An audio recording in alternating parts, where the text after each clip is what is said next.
अस्सलाम वालेकुम, आप देख रहे हैं टीवी 49 न्यूज यूके और मैं हूं मुनीर पीरजादा। आइए आपको ले चलते हैं आज की खबर की जानिब। ओकाड़ा की तहसील रेनाला खोड में लाखों रुपए की लागत से बल्दिया हाल से स्पेशल एजुकेशन स्कूल तक कारपेट रोड की तामीर मुकम्मल हो गई, जिस पर सियासी, समाजी, सिविल सोसाइटी और अल खिदमत वेलफेयर काउंसिल की जानिब से इंजीनियर मोहम्मद आजम भट्टी का शुक्रिया अदा किया गया, जिन्होंने अपनी मदद आप के तहत रोड की तामीर मुकम्मल करवाई। इसी हवाले से मजीद जानते हैं ओकाड़ा से हमारे नुमाइंदे राना आसिफ जब्बार की इस रिपोर्ट में।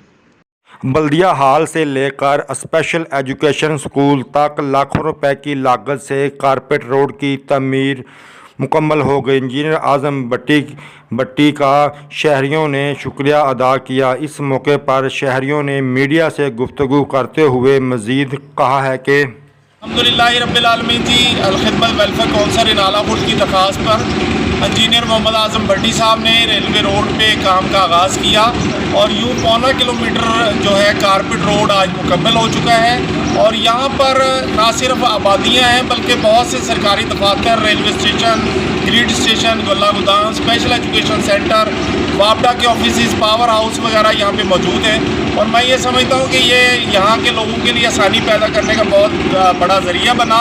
और मैं इंजीनियर मोहम्मद आजम भट्टी साहब और उनकी टीम का शुक्रिया अदा करता हूँ, जिन्होंने अपनी जेब से लाखों रुपए खर्च करके ये 1.25 किलोमीटर कारपेट रोड बनवाया।